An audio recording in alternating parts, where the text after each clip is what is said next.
Andy Roberts bowled me a bouncer in the West Indies. It kissed my cap and went over the wicketkeeper. Now, if that ball had hit my head at that speed, it could have been all over. Cricket has always had fast bowlers who scared batsmen. But once in a while, a bowler comes who is more than just speed. Andy Roberts was that man. He bowled with precision, not just pace. He played tricks with the mind, not just the body. And he's bowled him, beaten there by a little bit of extra pace. Roberts could finish an over two ways, by getting you out or by making you doubt if you even wanted to face the next ball. Before the West Indies built their empire of speed, Roberts showed them the plan. In his time, there were no speed guns. His pace was measured in bruises, in silence, in batsmen turning away.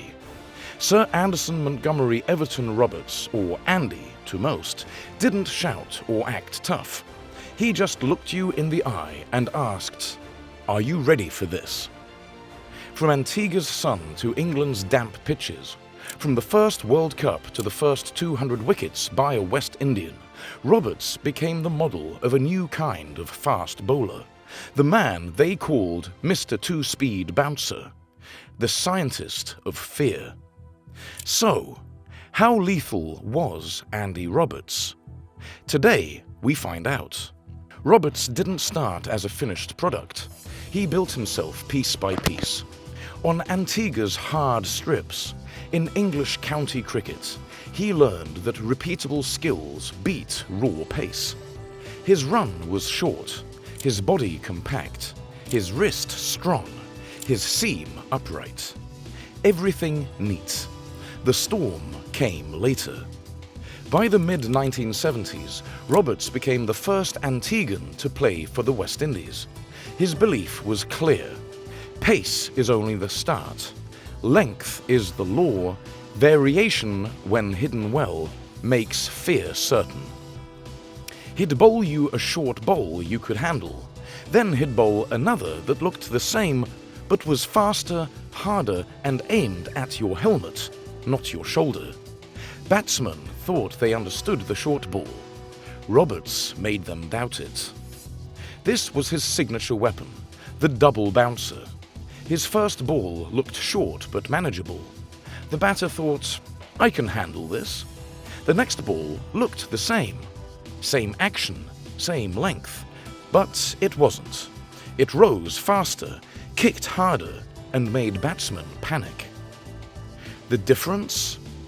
A fraction later release. A firmer wrist. A tiny change of spin. Roberts didn't just scare batsmen, he programmed them. By the third over, they were still playing the ghost of the last ball. Roberts' career wasn't the longest, but his numbers had bite. Over 200 test wickets. Twice he took 7 in an innings. The first West Indian to cross 200 wickets, averaging in the mid-20s. In ODIs, he strangled batsmen at the start and finished them at the end. But stats don't tell the whole story. With the new ball, he searched for bold or LBW. In the middle, he tied batsmen down. In the end, cutters, yorkers, and traps. Roberts didn't just clean up tailenders, he took out the best. In India, he announced himself with accuracy and hostility. Sunil Gavaskar respected him not for surprise, but for relentless precision. 6 balls, same line, but 6 different outcomes.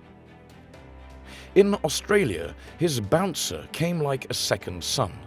He wasn't the fastest, but he felt the fastest because he manipulated time. Imran Khan once said a ball from Roberts was the fastest and most terrifying he ever faced. Roberts was terrifying, not because he was angry, but because he was calm.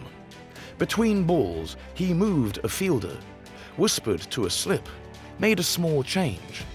His silence asked questions. Should I drive this? Should I hook this? Should I stay back?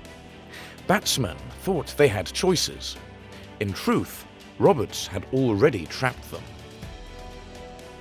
Roberts was the architect of the West Indies fast bowling dynasty.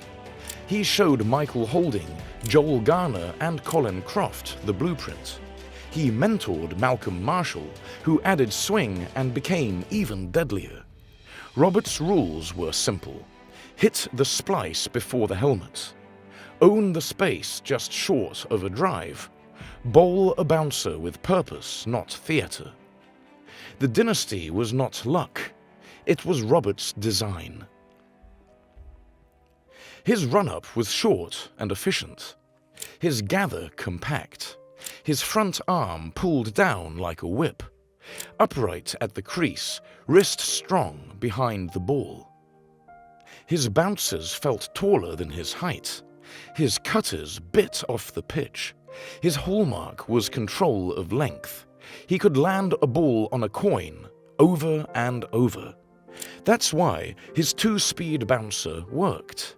The first set your rhythm. The second destroyed it. In his time, protections were fewer. Helmets were light. Arm guards rare. Roberts could hurt you, but his real goal was to own your mind. When he hit you, the next ball was fuller, hunting LBW while your brain was still on the last bruise. He made you play two balls at once, the one you wore and the one you still had to face. In England, Roberts tested and refined himself. Damp mornings, fuller lengths. Flat afternoons, shorter balls. He trapped edges others missed. He taught teammates habits. Mark your run, plan your over, control your field. His influence lasted beyond his own wickets. Many fearsome quicks exist. Thompson, Holding, Garner, Marshall, Xtra, Lilly, Ambrose. But Roberts was the template. He showed that pace with a plan beats raw speed. He could make a maiden feel like torture. He was lethal like a scalpel, quiet, sharp, and decisive. Roberts teaches us: 1. Skill beats chaos. 2. Fear is built, not just bold. 3. Adapt or fade. 4. Greatness multiplies when shared. And 5. Silence can be more powerful than words. Knighted in 2014, inducted into the Hall of Fame in 2009, Roberts' impact lives on. He helped prepare pitches in Antigua where Brian Lara broke world records. He became a guardian of the game. So, how lethal was Andy Roberts? Lethal enough to change how fast bowling was seen. Lethal enough to live rent-free in the minds of the world's best. Today, every disguised bouncer carries a shadow of Andy Roberts.